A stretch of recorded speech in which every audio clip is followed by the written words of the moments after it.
हाँ, आज का अपना जो विषय है वो अभिज्ञान शाकुंतलम में जो श्लोक है उसकी व्याख्या करेंगे अपन। राजा कहता है कि असंशय छत्र परिग्रह क्षमा यद आर्य अश्याम में अभिलाषी मन है सतामी संदेह पदेषु वस्तुषु प्रमाणम अंतःकरण प्रवृत्त है। राजा जैसे ही शकुंतला को देखता है, शकुंतला के बारे में विचार करता है और ये विश्वास हो जाता है कि निश्चित रूप से ये ब्राह्मण कन्या नहीं है, फिर अपने मन की बात राजा कहता है कि हे मन, असंशय निसंदेह क्षत्र परिग्रह क्षमा, कि ये क्षत्रिय के द्वारा पत्नी रूप में स्वीकार करने के योग्य है। निश्चित रूप से ये मेरे द्वारा पत्नी रूप में स्वीकार करने के योग्य है। क्यों? कि यद आर्य अश्याम अभिलाषी में मन है, कि श्रेष्ठ मेरा मन जिसका अभिलषित है, जिसको प्राप्त करने के लिए अभिलषित है, ऐसा मेरा मन इसको चाहने लग गया है।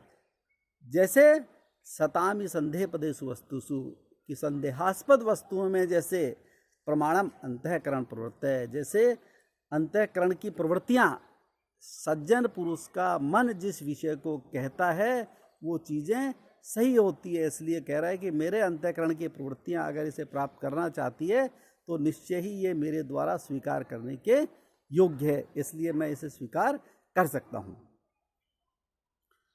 फिर आगे कहते हैं कि भवहृदय साभिलाषम संप्रति संदेह निर्णयो जाते आशंक से यद अग्निम तद इदम स्पर्शमम रत्नम।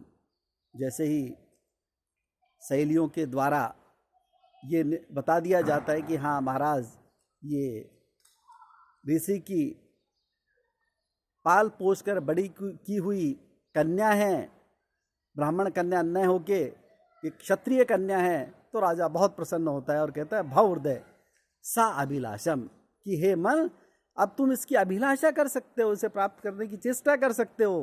क्यों?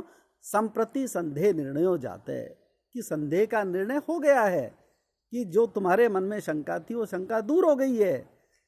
आशंका से यद अग्निम, कि जिसे तुम अग्नि समझ के जिसकी आशंका कर रहे थे, जिससे दूर भागने का प्रयास कर रहे थे, तद इदम स्पर्शमम रत्नम, वो तो स्पर्श करने के योग्य रत्न निकला। कि हे मन, जिसे तुम इस प्रकार से जिसे अग्नि समझ के जिससे दूर हटने का प्रयास कर रहे थे, इसलिए अब उसे प्राप्त करने की अभिलाषा कर सकते हो, क्योंकि ये क्षत्रिय कन्या है। इसलिए अपने मन को राजा संतुष्ट करता है कि हे हृदय सा अभिलाषम भव, यानी तुम इसे प्राप्त करने की अभिलाषा कर सकते हो।